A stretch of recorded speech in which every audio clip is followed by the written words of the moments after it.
오늘 우리에게 주시는 하나님의 말씀은 민수기 14장 1절에서 10절 말씀입니다. 민수기 14장 1절에서 10절 말씀입니다. 온 회중이 소리를 높여 부르짖으며 백성이 밤새도록 통곡하였더라. 이스라엘 자손이 다 모세와 아론을 원망하며 온 회중이 그들에게 이르되 우리가 애굽 땅에서 죽었구나. 이 광야에서 죽었으면 좋았을 것을 어찌하여 여호와가 우리를 그 땅으로 인도하여 칼에 쓰러지게 하려 하는가. 우리 처자가 사로잡히리니 애굽으로 돌아가는 것이 낫지 아니하냐. 이에 서로 말하되 우리가 한 지휘관을 세우고 애굽으로 돌아가자 하매 모세와 아론이 이스라엘 자손의 온 회중 앞에서 엎드린지라. 그 땅을 정탐한 자 중 눈의 아들 여호수아와 여분네의 아들 갈렙이 자기들의 옷을 찢고 이스라엘 자손의 온 회중에게 말하여 이르되 우리가 두루다니며 정탐한 땅은 심히 아름다운 땅이라. 여호와께서 우리를 기뻐하시며 우리를 그 땅으로 인도하여 들으시고 그 땅을 우리에게 주시리라. 이는 과연 젖과 꿀이 흐르는 땅이니라. 다만 여호와를 거역하지는 말라. 또 그 땅 백성을 두려워하지 말라. 그들은 우리의 먹이라. 그들의 보호자는 그들에게서 떠났고 여호와는 우리와 함께 하시느니라.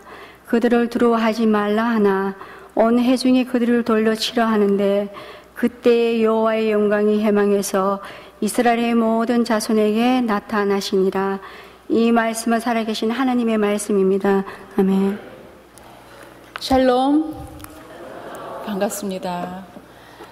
오늘 이렇게 귀한 주일 아침에 여러분과 함께 예배드릴 수 있는 축복을 누리게 하신 하나님을 찬양하면서 또 여러분께 감사의 인사를 드립니다. 유대인들은 모세오경을 1년 54주로 나눠서 읽습니다.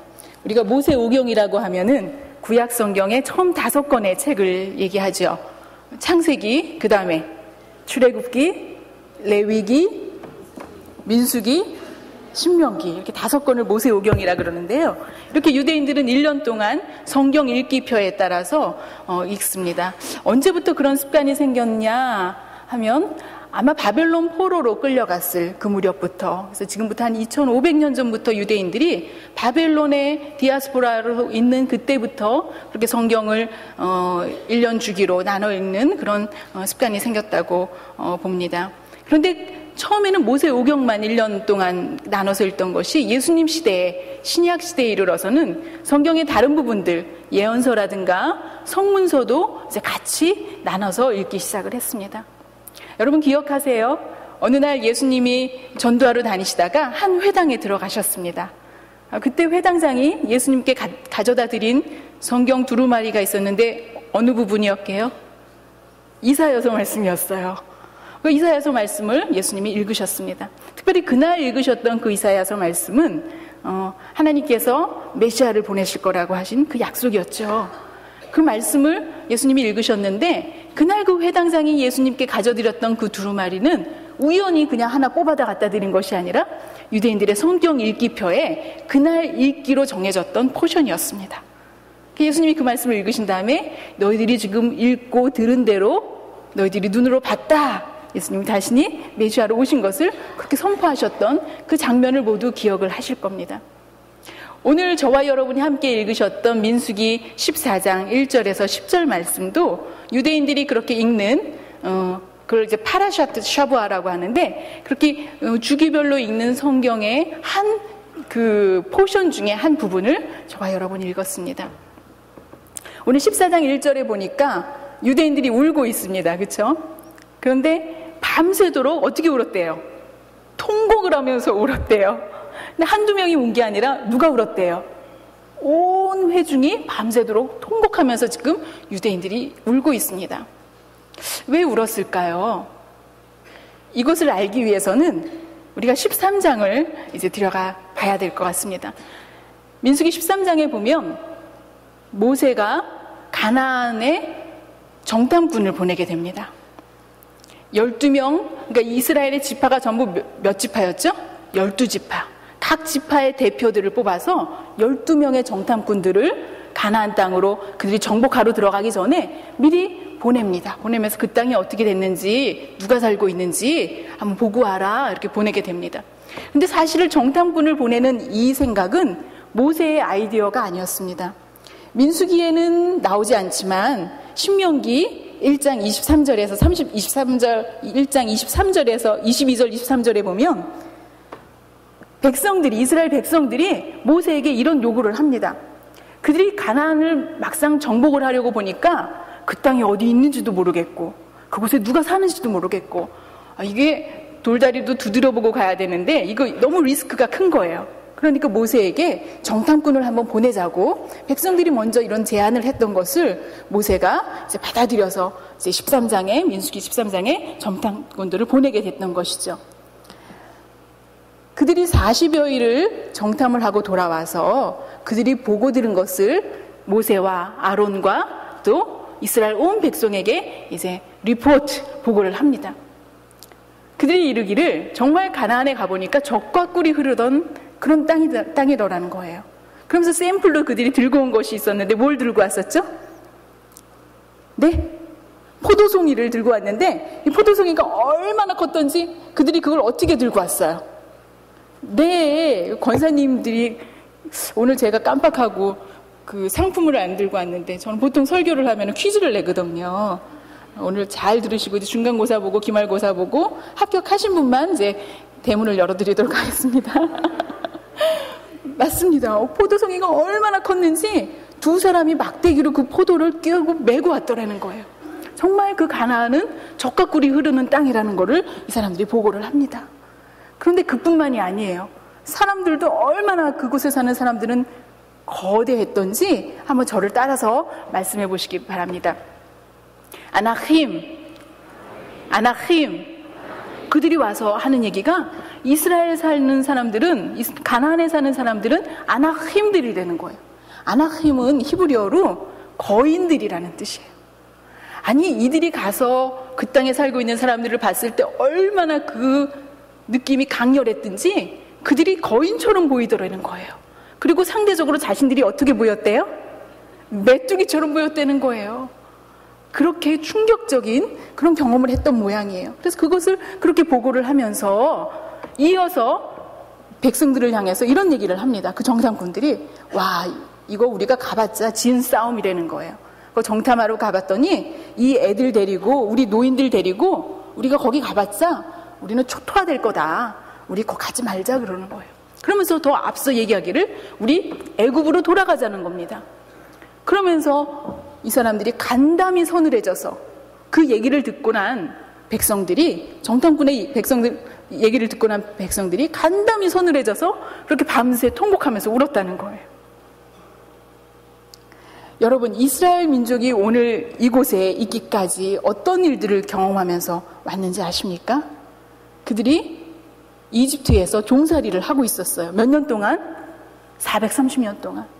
이집트에 그들이 가게 됐던 경우는 아브라함과 이삭과 야곱의 하나님이 이스라엘을 세우시고 내가 이스라엘을 통해서 모든 열방이 복을 받는 복의 근원이 되게 하리라 하시는 약속을 아브라함과 이삭과 야곱에게 하나님이 하셨습니다. 그런데 그 약속이 이루어지기도 얼마 되기 전에 그들은 흉년을 맞아서 애굽으로 들어가게 되죠. 아마 이 해가 지나면 내년쯤이면 가나안으로 돌아갈 줄 알았던 그 애굽길이 몇 년 동안 그들이 애굽에서 살게 됐죠? 430년을 사는 동안에 아마 이스라엘 백성들은 하나님이 아브라함을 부르시면서 했던 그 약속을 잊어버렸을지도 몰라요. 처음에 10년은, 처음에 100년은 아마 언젠간 하나님이 우리를 데리고 돌아가시겠지 했지만 그 세월이 430년이 지나면서 이제는 아브라함과 이삭과 야곱의 하나님은 자기 조상들의 하나님이지, 이제 이 이스라엘 애굽 땅에 살고 있던 유대인들은 자기들의 하나님이 누군지 전설 속의 하나님으로만 알고 있었을 거예요. 그러나 신실하신 하나님은 아브라함과 하신 약속을 잊지 않으셨어요. 졸지도 주무시지도 쉬지도 않으신 하나님은 하나님의 시간표에 따라서 기다리시다가 드디어 야곱의 12 아들들이 애굽에 들어갈 때는 그냥 대가족이 한 가족 들어갔는데 430년 만에 그들이 애굽 땅에서 나올 때는 한 민족을 이뤄서 나오게 하셨어요. 아마 이들이 가나안 땅에 그냥 있었더라면 그 주변에 우상 숭배하는 문화에 그들이 동화돼서 하나님을 만난 신앙을 지킬 수가 있었을까, 그런 의심을 하게 돼요. 그러나 하나님은 아브라함을 부르시는 그때 창세기 12장에서 내가 하늘의 별처럼 땅의 모래와 같이 한 민족을 이루리라. 근데 거기에는 이유가 있으셨거든요.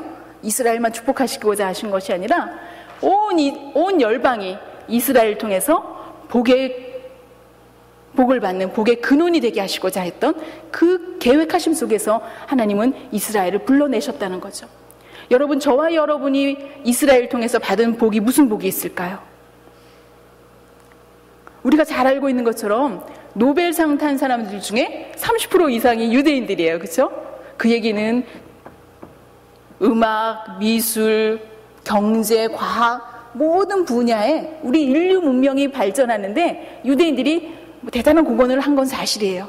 하지만 저와 여러분이 받은, 이스라엘을 통해서 하나님으로 받은 복 중의 복은 누구신지 아십니까? 예수 그리스도예요. 저는 믿는 가정에서 나서 자랐거든요. 제가 어렸을 때부터 질문이 하나 있었어요. 저는 성경을 아버지 무릎에서 들으면서 자랐어요. 그래서 귀로 저녁마다 아버지가 집에 돌아오셔서 퇴근하시면 저를 무릎에 앉혀놓고 성경을 읽어주셨거든요. 그렇게 들으면서 그냥 성경을 보면서 한글을 깨쳤어요. 가나다라 따라 공부 안 하고요. 그 성경 좀 동네 성경 퀴즈대회 나가면 맨날 1등 했거든요. 그런데 이 유대인들은 성경을 그렇게 열심히 읽는데도 불구하고 왜 예수님이 유대인이 기다렸던 메시아가 아닌가, 우리는 그런 의심을 할 때가 많이 있어요. 그렇죠? 근데 하나님의 경륜하심 속에서, 하나님의 구원의 계획하심 속에서 우리가 그 부분을 이제 나중에 보게 될 거예요. 하나님이 아브라함을 통해서 부르실 때는 우리가 이스라엘 통해서 복을 받는 복의 근원이 되게 하시고자 이스라엘 부르셨는데, 우리가 유대인을 통해서 받은 복 중의 복은 예수님이었다는 거죠. 그런데 430년 동안 애굽에 그들이 살고 있으면서 이제는 조상의 하나님을 이야기로만 들었기 때문에 하나님은 그들을 출애굽하는 과정에서 그들을 직접 만나시기로 작정을 하셨어요. 우리는 출애굽 과정에서 일어났던 10가지 애굽 땅에 임했던 재앙들을 기억을 하실 겁니다. 그런데 그 재앙은요, 사실 이스라엘을 가지 못하게 막는 바로에게 내리신, 혹은 그 애굽 땅에 내리신, 애굽인들에게만 내리신 재앙이 아니었어요. 사실 그 재앙들을 피해서 이스라엘을 구별해서 지키시는 하나님을 그 유대 민족이 직접 눈으로 보고 듣고 목도함을 통해서 이제는 조상의 하나님, 이야기 속의 하나님이 아니라 나의 하나님을 만나는 그런 계획하심 속에서 하나님이 그 일을 이루셨던 것을 여러분 기억하시기 바랍니다. 그런 체험을 했던 민족이에요. 그리고 그 앞에서 홍해가 갈라지는 것을 봤던 민족이에요. 그 홍해를 건넜던 민족이에요. 그 당시 세계 4대 문명이라고 하는 애굽의 그 바로의 군대가 홍해 바다에 다 빠져 죽는 것을 눈으로 봤던 그 민족이에요. 그들이 시내산에 이르기까지, 애굽을 탈출해서 시내산에 이르기까지 하고 50여일이 지났어요. 애굽을 탈출할 때는 6월절이었거든요. 근데 그들이 50일 만에 시내산에 이르렀을 때는 오순절이 됐어요. 그 오순절에 이르렀을 때 하나님이 시내산으로 모세를 불러 올리십니다. 그럼 그곳에서 하나님이 모세에게 주신 것이 무엇이었죠? 십계명을 주셨어요. 근데 하나님은 얼마나 자상하시고 친절하시냐면 그 말씀을 주신 다음에 모세를 빨리 내려가라고 하지 않으셨어요. 40일 동안 모세는 시내산에서 하나님과 얼굴과 얼굴을 맞대고 특별 성경 공부를 합니다. 하나님이 모세에게 안식일을 지켜라. 안식일을 어떻게 지키는 건지, 하나님을 경외하라. 하나님 앞에 어떻게 예배드리는 건지, 성전에서 어떤 예배를 드려야 되는지 각자 분깃을 나눠주셨어요. 레위 지파는 어떤 일을 해야 되는지. 40일 동안 하나님은 친절하게 하나님이 우리에게 주신 그 말씀을 어떻게 지켜야 되는지 모세에게 가르쳐 주셨어요. 뿐만 아니에요. 출애굽한 다음에 유대인들이 그 광야에서 하나님이 인도하심을 따라서 가나안 땅을 향해서 갈 때 그들은 오늘날 우리가 가지고 있는 GPS도 없었어요. 그런데 어떻게 그들이 그 길을 갔을까요? 구름 기둥과 불 기둥으로. 구름 기둥이 멈출 때 유대인들은 멈췄어요. 구름 기둥이 갈 때 그들은 길을 떠났어요. 민수기에 보면은 때로는 구름 기둥이 하루 멈출 때도 있었고, 열흘을 멈출 때도 있었고, 한 달을 멈출 때도 있었고, 때로는 1년을 멈출 때도 있었대요. 그들은 하나님의 인도하심을 하나님이 구름 기둥을 통해서 보여주시는 것을 따라서 갔어요. 그것뿐만이 아니에요. 그들은 씨를 뿌리고 식물을 추수해서 음식을 먹은 것이 아니라 하나님께서 하늘에서 무엇을 내려주셨죠? 만나를 내려주셨어요. 저는 만나가 어떻게 생겼는지 모르지만 성경을 보니까 그거를 쪄도 먹고 구워도 먹고 그랬대요. 아주 맛있게 먹은 것 같아요. 그런데 그 만나를 먹다가 너무 많이 먹으니까 이제 질렸다는 거예요. 그러면서 막 울면서 뭐를 먹고 싶다고 울었대요? 고기가 먹고 싶다고 막 울었다는 거죠. 여러 가지로 찾았어요. 그렇죠? 그러니까 하나님께서 또 새떼를 날려보내셨는데 그 새가 무슨 새였대요? 메추리. 네, 메추리하게 새떼를 보내주셔서 이걸 가지고 또 바베큐를 막 해먹었대요. 그런데 이 사이에 고기가 아직 남아있을 때 하나님이 그들에게 재앙을 내리시죠. 그들이 죽는 경험을 해요. 하나님 앞에 불순종하고 하나님 앞에 불평했던 거에 대해서 하나님이 그렇게 징벌을 하시는 것을 우리가 봤어요. 그런 여러 가지 눈을 감아도 떠도 하나님께서 그들과 함께 하시고 간섭하신다는 것을 그들이 부인할 수 없는 그런 체험 속에서 오늘 이들이 지금 가데스 바네아라고 하는 이 시내 반도에 있거든요. 근데 그곳에서 그들이 정탐꾼이 돌아와서 하는 소리에 간담이 서늘해져서 울고불고 지금 다시 애굽으로 돌아가겠다는 거예요. 애굽 땅이 어떤 땅이었습니까? 종살이 하던 땅이었어요. 인간의 노예로 살던 그 땅으로 지금 다시 가겠다고 울고불고 있는 것이요. 여러분, 오늘 이 본문에서 이스라엘 백성이 지었던 첫 번째 죄는 무슨 죄였습니까? 하나님의 약속을 신뢰하지 않은 죄였습니다. 지금 이스라엘 백성이 이 가데스 바네아에 있는 것은 우연히 그곳에 있는 것이 아니었어요. 하나님의 계획하심 속에서, 하나님의 구원의 계획하심 속에서 이스라엘 민족이 빨리 가나안으로 가야지 그곳에서 하나님의 시간표에 예수님이 메시아로 그 땅에 오실 거거든요. 그러기 위해서는 빨리 지금 가야 되는데 아브라함을 부르시면서 하셨던 그 약속하심을, 그래서 그들이 이곳에 우연히 있는 것이 아니라 하나님의 약속하심 속에서 그것을 이루시고자 그들을 이끌고 가고 계시다는 것을 그들이 잃어버렸다는 거예요. 하나님을 신뢰하지 못했다는 것이 오늘 이 본문에서 유대인들이 지은 첫 번째 죄였습니다. 이스라엘 백성이 지은 두 번째 죄는 어떤 죄였습니까?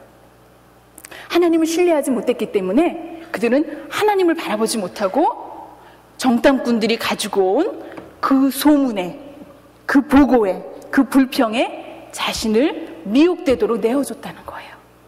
그래서 그 소리를 듣고 그 환경을 듣고 그 얘기를 듣고 가보지도 않았는데도 하나님이 어떻게 하실 거라고 자기들이 단정 지어버리고 그냥 울고 있는 거예요. 이게 이스라엘 백성들이 저지른 두 번째 죄였습니다. 그 다음에 이스라엘 백성이 지은 세 번째 죄는 무슨 죄였습니까? 모세를 원망한 죄였어요. 모세가 어떤 사람이에요? 모세가 자기가 대장하겠다고 한 사람인가요? 안 하겠다는 걸 하나님이 끌어다가 맡기신 거거든요. 그래서 순종하고 지금 한두 명만 데리고 다녀도 힘든데 이스라엘 백성 어른할 거 없이 단체로 지금 그 긴 여정을 가면서 모세가 아마 할아버지였는데 더 할아버지가 됐을 거예요. 그렇게 자기들을 위해서 헌신하고 있는 그 모세를 원망한 거예요. 그런데요, 더 중요한 것은 지금 이스라엘 백성이 원망한 대상은 모세가 아니었어요. 사실은 모세를 통해서 일하고 계신 하나님을 원망했던 것을 여러분 보시기 바랍니다. 너무나 두려운 거예요. 모세를 통해서 하나님이 하시고자 하시는 일을, 그 구원의 일하심을 방해하는 죄를 지금 이스라엘 백성들이 짓고 있다는 것이죠. 이러한 이스라엘 백성들의 실수로 인해서 그들이 받은 결과는 어떤 결과를 받았습니까? 40일 정탐 기간을 하루를 1년으로 계산해서 그 정탐 갔던 사람들과 그 세대가 모두 이스라엘 땅을 밟지 못하고 40년을 시내 광야에서 방황하는 그런 징벌을 받았습니다. 여러분, 저는 그 정탐꾼들 12명 중에 지금까지 그 부정적인 보고를 했던 사람들은 사실 10명의 정탐꾼들이었고요. 우리가 알고 있는 2명의 정탐꾼들이 있습니다. 그들의 이름이 누구였죠? 여호수아와 갈렙이었습니다. 근데 저는 이 둘 중에서도 특별히 여호수아의 관심을 갖고 싶습니다. 여러분 그 이름을 한번 저와 함께 불러보시겠습니다. 여호수아. 사실 여호수아는 이 이름이 가명이었어요.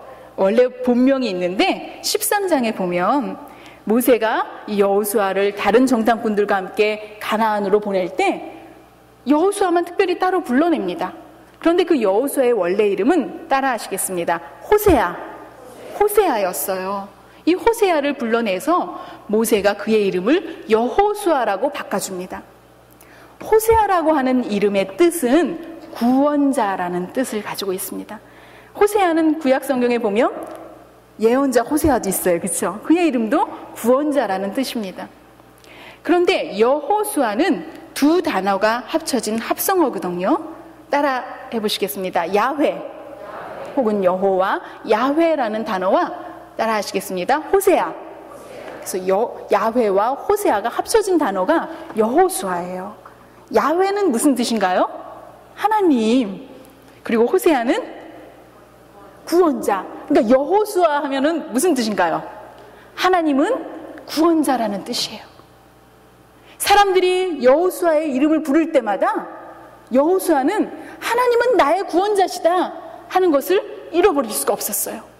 왜 하나님이 모세를 통해서 여호수아의 이름을 호세아에서 여호수아로 바꿔주셨을까요? 저는 아마 모세가 구체적으로는 알지 못했어도 하나님의 영으로 아마 이 정탐꾼들이 가서 보고 와서 어떤 보고를 할지 아마 모세가 느꼈었던 것 같아요. 그래서 그 많은 사람들이 불평불만할 때 믿음을 잃지 말고 하나님을 신뢰하고 하나님을 바라봐라. 그것을 여호수아에게 붙들어주기 위해서 사람들이 그의 이름을 부를 때마다 하나님은 나의 구원자이신 것을 그가 기억하도록 그렇게 했던 것이 아닌가 그런 생각을 해요. 이 여호수아는 여호수아 2장에 보면은 오늘 이 민수기에서 출동했던 정탐꾼들 말고 2차 정탐꾼을 보내는 역할을 하고 있는 것을 보게 됩니다. 이미 40년 동안 광야 생활이 끝난 다음에 이제 드디어 가나안 정복을 앞둔 그때에 여호수아가 다시 한번 가나안 땅으로 정탐꾼을 보냅니다. 이때는 12명 대신에 2명을 아마 정예부대 2명이었던 것 같아요. 그렇죠? 그 2명을 이제 보내게 되죠. 그 정탐꾼으로 갔던 그 2명이 여리고성에 들어가자마자 한 여인의 집에 머물면서 작전을 하게 되는데 그 여인의 이름이 누구였죠? 라합이라고 하는 여리고 기생이었어요. 그런데 이 여리고성이 얼마나 성도 높고 견고하고 탄탄하고 그럴 뿐만이 아니라 아마 첩보부대도 대단했던 거예요.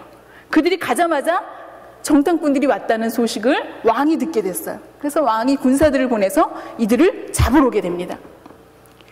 그런데 놀랍게도 라합이라고 하는 이 이방 여인이 목숨을 걸고 기지를 발휘해서 이들을 군사들로부터 숨겨주죠. 그런 것을 눈으로 목도하면서 군사들이 돌아간 다음에 이제 이 정탐꾼, 이스라엘 정탐꾼 2명이 라합에게 묻습니다. 아니 당신은 어떻게 하려고 우리를 숨겨줬냐? 걱정 안 됐냐? 물어봤어요. 그러니까 라합이 뭐라고 대답합니까? 이 싸움은 진 싸움이라는 거예요. 이 싸움은 당신들과 우리가 싸우면 이 싸움은 우리가 졌다는 거예요. 왜냐하면 출애굽하는 그 과정에서 또 오늘 이곳에 오기까지 아브라함과 이삭과 야곱의 하나님이 이스라엘 민족과 어떻게 함께 하셨는지를 소문으로 들어서 내가 알고 있다는 거예요. 그렇기 때문에 이 싸움은 하나님이 당신들과 함께 하는데 누가 이기겠냐? 당신들이 이긴다는 거예요. 그 얘기를 듣는 순간 이 정탐꾼들이 아마 전율을 느꼈을 것 같아요. 그리고는 이 얘기를 빨리 가서 여호수아와 우리 민족에게 알려줘야 되겠다.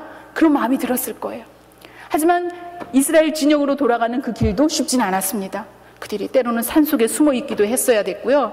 그 여리고성을 다시 빠져나오기가 그렇게 어려웠다는 거예요. 3일 동안 그들이 목숨을 걸고 이스라엘 진영으로 돌아왔을 때 목을 빼고 기다리고 있던 여호수아와 이스라엘 민족에게 자기들이 본 얘기들을, 자기들이 들은 얘기를, 특별히 라합이라고 하는 그 기생 이방 여인이 고백했던 그 얘기를 전하게 됩니다.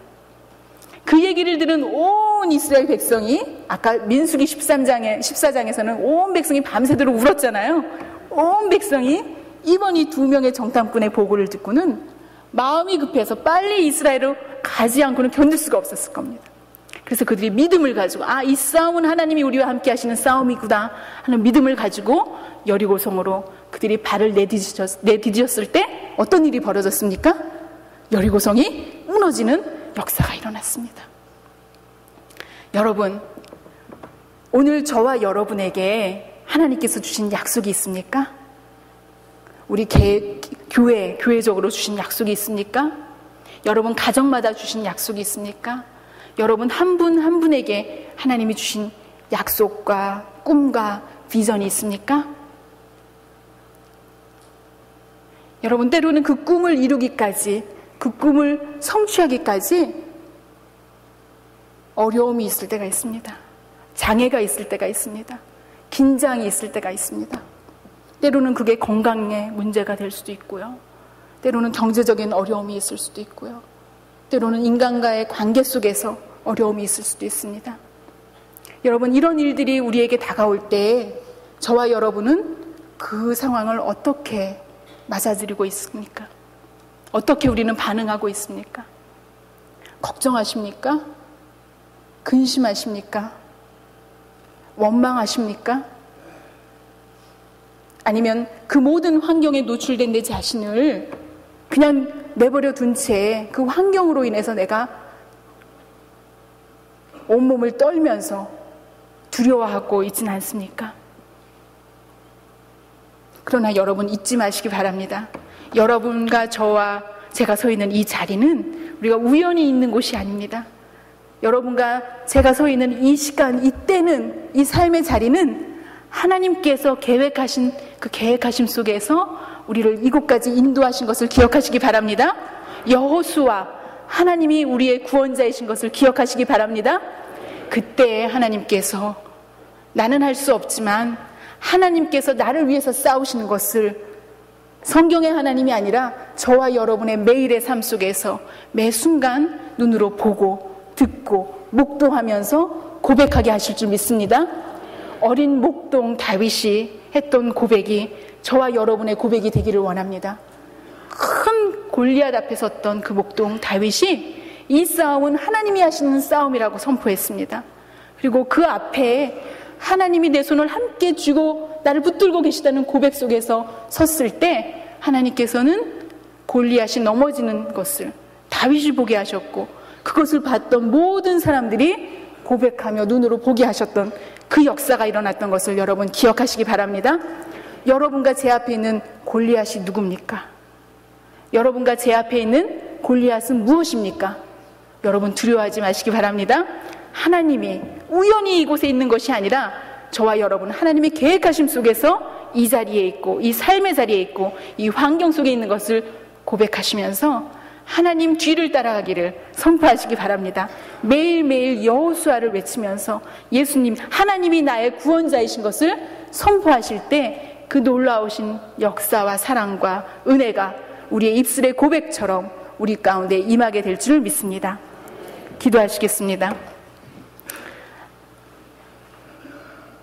하나님, 우리의 삶 가운데 무너질 여리고성과 갈라질 홍해를 두시니 감사합니다. 우리가 눈을 들어서 지금까지 함께 하셨던 하나님의 계획하심을 다시 바라보기를 원합니다. 그리고 이 길이 내가 혼자 가는 길이 아니라 하나님이 인도하셔서 여기까지 왔고, 또 지금도 나와 함께 하시며 앞으로도 내 손을 잡아 인도하시는 하나님을 따라가는 길인 것을 우리가 다시 고백합니다. 하나님 역사하여 주시옵소서. 우리의 심령 가운데 역사하여 주시고, 우리의 입술 가운데 역사하여 주시고, 우리의 행동 가운데 역사하여 주셔서 하나님을 바라보고 순종하는 결단이 날마다 우리의 삶 속에서 일어나게 하여 주시옵소서. 어린 다윗 목동에게 주셨던 담대함을, 그 용기와 그 믿음을 우리에게도 허락하여 주시옵소서. 우리와 함께 가라고 세워주신 동역자들을 바라볼 때 그들 가운데서 역사하시는 하나님의 계획하심을 바라보면서 우리가 방해하는 자들이 아니라 하나님의 일하심이 함께 동역하며 함께 쓰임받는 자들로 우리가 세워짐 받는 저희들 될 수 있도록 하나님 축복하여 주시옵소서. 이 아침에 우리가 하나님을 찬양하게 하신 이 은혜가 감사합니다. 오늘 저녁에도 찬양하게 하시고 오늘 밤에도 찬양하게 하시고 내일도 모레도 주님 오시는 그날까지도 하나님을 찬양하는 저희들 될 수 있도록 하나님 축복하여 주시옵소서. 살아계신 하나님을 찬양하며 예수님의 이름으로 감사하며 기도드렸습니다. 아멘.